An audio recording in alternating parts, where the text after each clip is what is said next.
Hi, everyone. Today I want to speak about the palace. The palace is kind of the nerve center, the space of government for the Ottoman Empire. And essentially, a new palace was built after Mehmed II conquered Constantinople. In fact, he built two. Very initially, right after the conquest, he built one.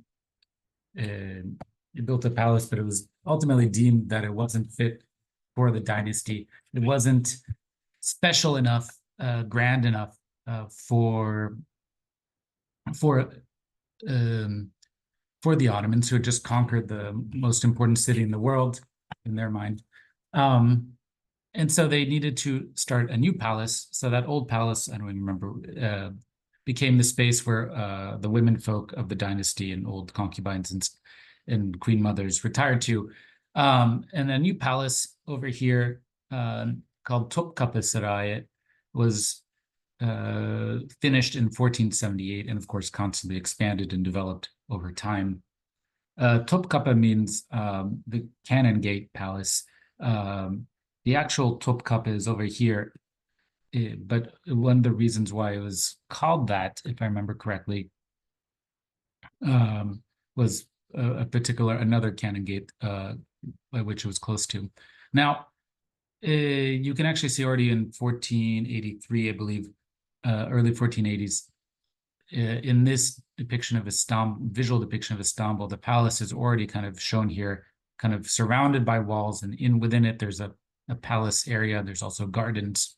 Now, it's an interesting place from if you were to look at it from the sea, as many people would, you would see something like this. And in fact, if you take the ferry today, you can actually easily see this all the time from around the Bosphorus, or rather the Golden Horn. And you can see basically it consists of a variety of different little buildings, kiosks, put together to create a palace. And in fact, it's not a gigantic structure. So you can't imagine this as a palace like, I don't know, the White House or Versailles. You should imagine it instead as something much more decentralized, in a collection of different buildings pieced together. One of the stories they used to tell me when I was doing research there is that the kind of the head of the Russian Senate had arrived in Istanbul for official diplomatic visits, and they brought her to the to Topkapı Palace as a event, as to show her the place. And so she went through the whole tour. And at the end, she asked, this is all very nice, but when are we going to get to the palace? Because if you actually, what she meant is that she didn't understand, like, why is all these different little buildings comprising the palace? When are we actually, where's the big, large palatial building, kind of like the royal palaces we know from the 18th and 19th century in Europe? And really, it's a different space. It's meant to be, in some ways, almost evoke Mongol palaces, which were often sets of tents put up in which you would move across through the tents into a central area. And the closer you got to the central area, the closer you would be to the space of power. Now, Topkapı Palace, this is the model, of course, is still surrounded by these walls.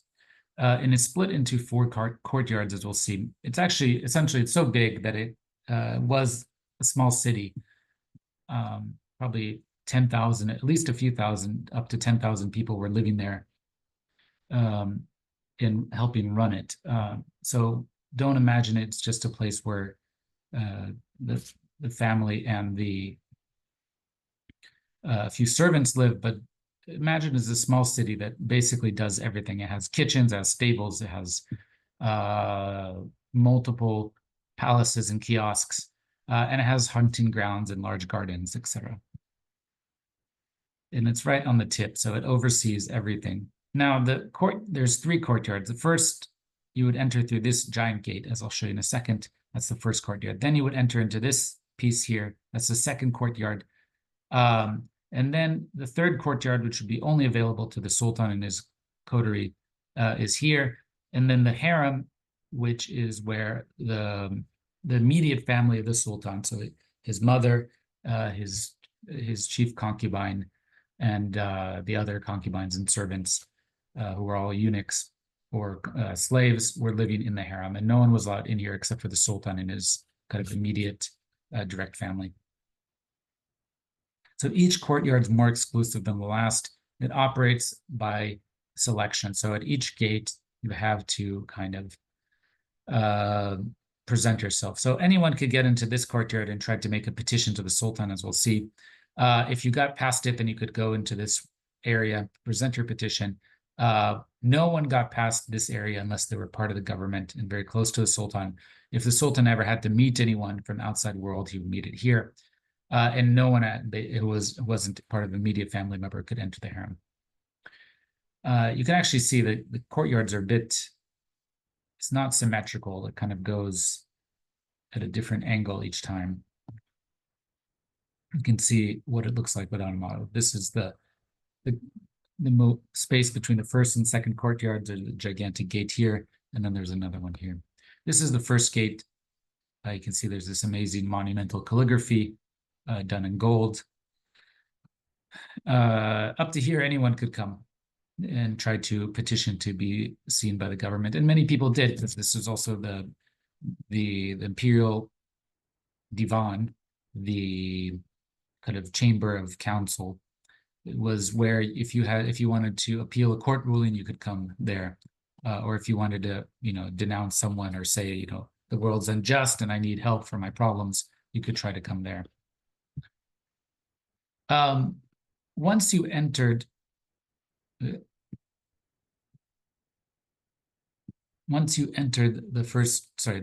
move into the second courtyard, you would have to come into this part. This is right next to the ticket booth. At this point, if you got past this, you were in a space in which there were many government officials, and it's a large garden courtyard. In one of the corners would be this space here, and above it, this tower. This is supposed to be the Tower of Justice, in which the Sultan was able to, go up into and see everything that happened in the city, and therefore kind of extend his eye of justice and vision into all corners of the city, into the empire. This building, by the way, is a relatively new building. It was built in the late 18th century after the old one burnt down. But here, there's the Imperial Council Chamber, and this is where most of the business occurred, and where people were able to present petitions, and the Imperial Council met and interacted. So there's the gate. This is the second courtyard. The Imperial Council Chamber is here. Here's a depiction of this in a miniature at the time. So this would be the Imperial Council Hall. Here's the harem. Here's the kiosk where the Sultan would meet for dignitaries. These are guys bringing food.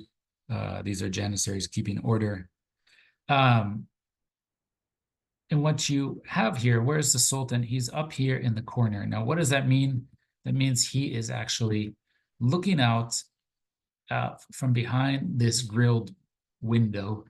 And behind this grill, you would not be able to see the Sultan, but he would be able to peer into the affairs of the Imperial Council, and on occasion be able to send messages down. The whole point is that you never know if the Sultan is watching you or not.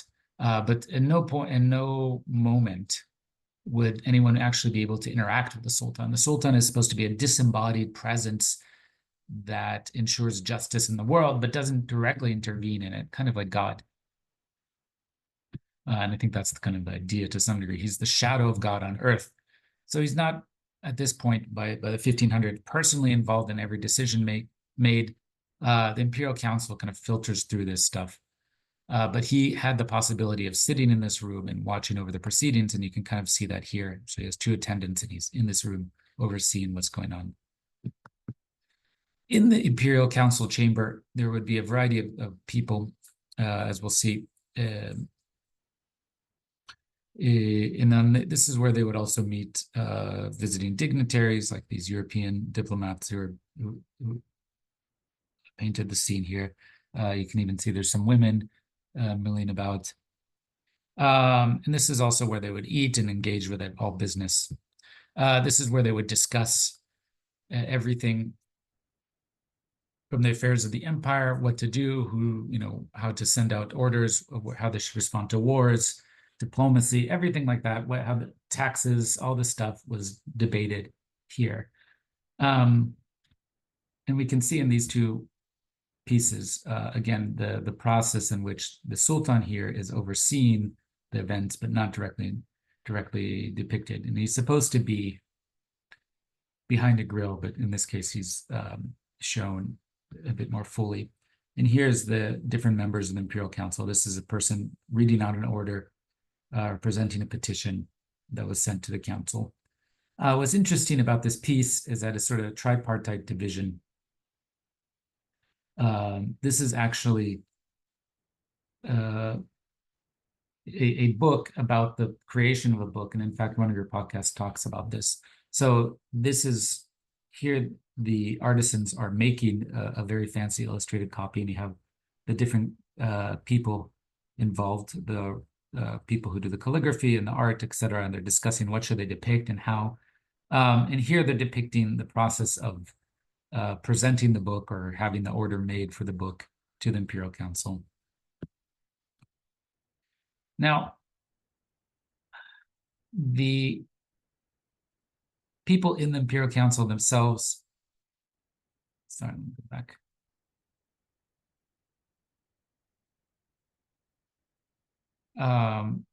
At this point, it represented the different branches of government. By the 1550s or so, the Ottoman government had split up into kind of men of the sword called the Seyfiya. They're basically these were the pasha, called pashas. The Grand Vizier was the head of them. They're the ones actually governors, military people, the ones actually administering everything directly. Then there's the men of the pen, the people of the pen, the bureaucrats. They're the ones initially led by the finance minister, then later by the chief secretary. They're the ones actually dealing with all the bureaucracy, putting out the orders, keeping the accounts, making sure all the budget is balanced, all that stuff. They're the ones in charge of all correspondence, all of official record keeping, etc. And finally, there's the men of the sciences, the men of religion, the ulema, or what's called the ilmiya. These guys are called the men of the pen, the kalemiya. The ilmiya is known as they're led by the chief jurist, the Sheikh al-Islam, and they have two chief judges underneath him. And they're basically the judges. They're in charge of all religious affairs, courts, any sort of legal matter, and also all the teaching, education in the empire. So between those three kind of branches of government, there were representatives of each in the Imperial Council. Again, we can see here the different peoples coming to present their cases to the Imperial Council. There's even a woman with her children presenting her complaint or petition. This guy is explaining himself, obviously an ordinary person explaining himself to the Grand Vizier. The viziers are all decked out in these very fancy robes, as you can see. And there's also a petition being read out here. And there's some janissaries to keep order. Now, within this group, there was, the group is supposed to represent the three branches. There's the Grand Vizier, something was called the Sadr Azam, 3 to 6 viziers, ministers, basically. The governor of Rumelia, the head of the navy, 2 chief magistrates of the askari, what are called Qadi Askers, 1 to 4 treasurers, the chancellor, and later on the chief secretary, and the head of the janissaries. And so the Sultan was at the very top. The Grand Vizier was the guy who was kind of running the government itself. And then everyone else was working under the Grand Vizier. Now, if someone actually needed to meet the Sultan in a direct manner, what would they do? Well, they would essentially come to the audience chamber, which was located between the second and the first courtyards, and it looked like this. This area was under the auspices or guardianship of the chief white eunuch. So now you're entering into the private space of the Sultan, and so you need a eunuch to kind of guard it. Of course, the eunuch himself is just basically a very important officer of the court who runs everything. And let me see if I have a picture. So you would enter this audience chamber, which looks like this. You can see where we are on this painting. Here you enter here. And this is where the Sultan would sit on a throne, and you could actually have a meeting with him, because otherwise he would be behind the grilled window and you can never actually see him. So if the Grand Vizier or someone needed to speak to the Sultan directly, this is where they would meet. Grand Vizier couldn't go into the harem and talk to the Sultan. He didn't have access to him that directly. If there were imperial dignitaries, this is where they would meet them. So the ambassador from the Safavids, remember the Safavids are the enemies of the Ottomans in Iran. Occasionally they would send embassies out there to the Ottomans. This is the moment, for example, when they present the ambassador to the Sultan. As you can see, he's actually being escorted, held by two men who are then allowing him to bow in front, or forcing him to bow in front of the Sultan. And these are all the presents he was bringing, on and on and on. Fancy carpets, massive manuscripts, treasures, all sorts of stuff that they were dragging around. So this all happened in the audience chamber. Now, within the third courtyard, there was other spaces. There was the treasury and other things, spaces where the Sultan and his coterie were educated. So remember, all the people who were taken to the Devshirme, the sons taken from Christian villages, and the good ones, the ones that were very smart, were trained in the palace to be the future administrators. So they ultimately became, they were trained in the third courtyard with the Sultan, or the princes rather. So to enter, though, the harem, this was basically impossible for anyone except the Sultan, the eunuchs, and his retainers. So you had the children of the Sultan from the concubines, the queen mother, and some eunuchs. Now, because the harem was where the Sultan spent most of his time, and it was also, he was largely inaccessible to the people during this time. Even the Grand Vizier couldn't easily meet him directly. The people who spent the time with him and controlled access to him became incredibly powerful. And those three people, as we'll talk about later, are the chief black eunuch, who controlled the passage between the third courtyard and the harem, the queen mother, who was the mom of the Sultan, and the Hasaki, the favorite concubine. And now, over the course of the 16th century, the Sultan became less and less present. Like, so Mehmed II was marching into Istanbul, Constantinople, on horseback and conquering it. Before that, the sultans would be out fighting with their warriors. By the 16th century, they might be leading campaigns, but they're not on the battlefield, and you rarely see them in the city. It was very difficult to ever even glimpse the Sultan. There was only one moment a week where the Sultan would march from the palace to the congregational mosque, and at that moment, the people of the city would see him and could run up to him and try to present a petition. Now, that all means that the Sultan spent more time in the palace, and you can read more about some of his Sultan Suleiman's favorite wife, Hürrem Sultan, or Roxolana, and how she managed to transform herself into a position of power. Again, the other major person here is the chief black eunuch called the Kislar Ağa. Is a title of respect, but like Lord. Kislar means girls, the kind of girls' lord. This guy was always a black African, usually recruited from the Horn of Africa, Sudan area.